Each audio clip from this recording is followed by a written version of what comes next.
Hi, Dave Wilson here again. Now, what if I told you that you could mass produce beautiful pendants, necklaces and earrings in a matter of minutes with no sewing, no power tools and no soldering? Have I got your attention? Follow me and I'll show you how. Okay, so here we have the Swanstrom heart-shaped disc cutter, and as you can see it's got 4 holes for different sizes of hearts, and it's also got 4 cutters ranging in size. It also comes with a hexagonal Allen key for tightening it up, and it all fits in this rubber storage tray. Now, when you're using the cutters go all the way through the unit and they will hit the surface that it's standing on, so it's very important to consider what you're going to hammer into. For example, if you're using an anvil, it's going to be really useful, but when you strike, the cutter is actually going to hit the surface of the anvil and you could potentially damage it. So here's a plastic cutting mat. This is great, and when your cutter goes through, it's not going to damage the surface of your cutting face.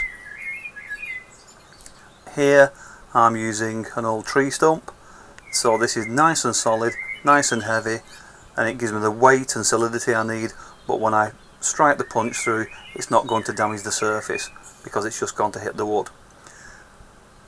You also need some lubricant, cut lube or burr life, and you just run that over the surface of your cutter, and that just prevents it from sticking as it goes through the metal. Now, very important is what you strike it with. This is a 2-pound brass head mallet or brass head hammer. Now this is very important.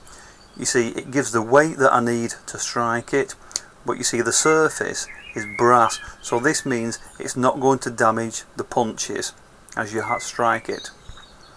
If you're using a metal hammer, for example, you could damage the top of the punches when you're striking it. So go and get yourself one of these brass head hammers, absolutely essential. So I'm going to use the large heart-shaped cutter here, and I've got a sheet here of 0.5mm silver sheet, and it's useful to leave the protective covering on.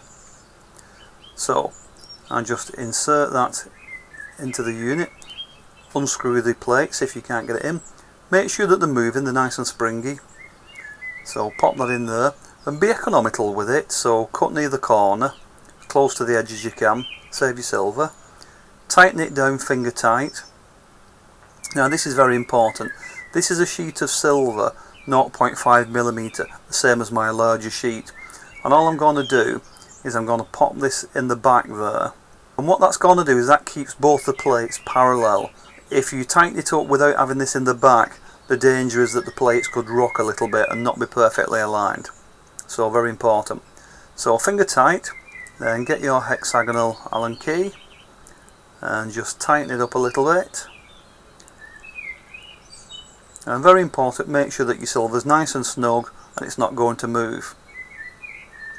Now get the cutter that you want, and again a little bit of lubricant round it. If you've not got any burr life or cut lube, a little bit of beeswax or just a little drop of oil will do. It's just to stop it from sticking as it goes through. So pop that in there. Now if you're not too sure where you're going to cut, just take it out and you can mark the silver with a pen or a scribe, and then just unscrew it, take it out and just check where the mark is before you commit yourself. So we're happy with that. So nice and firm, nice and solid, make sure it's not going to move, and you want about 2 or 3 good firm strikes. So here we go. There we go, 3 hits, that's all it takes.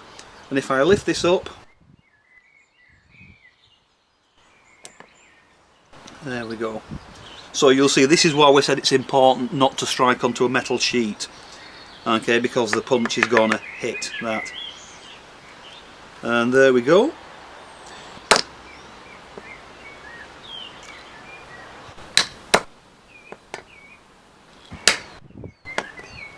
So here we have the 4 heart-shaped cutouts.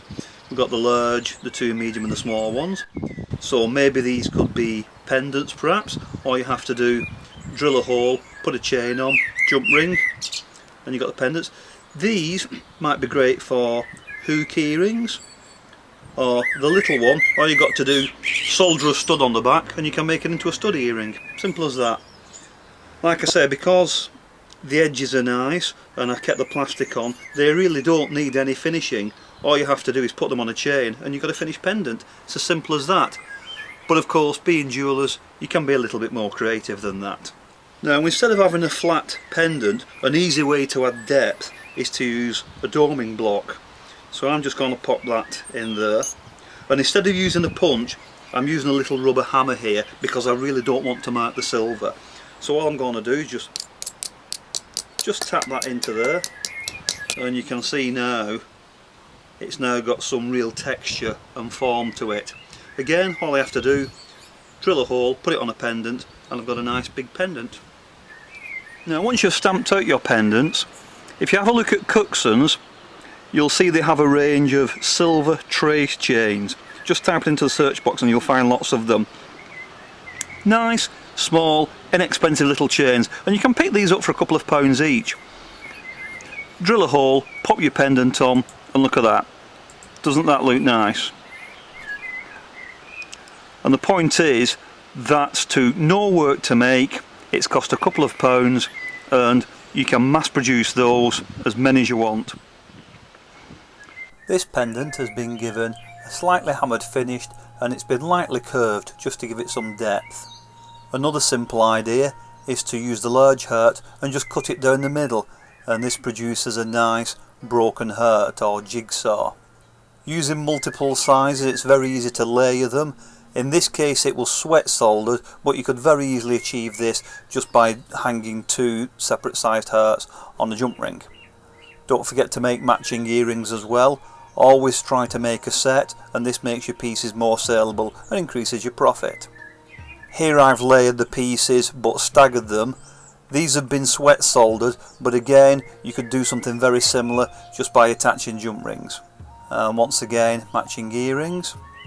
This little idea is just simply cut out by cutting out a small one and then placing that hole inside the punch and cutting out a larger heart around it.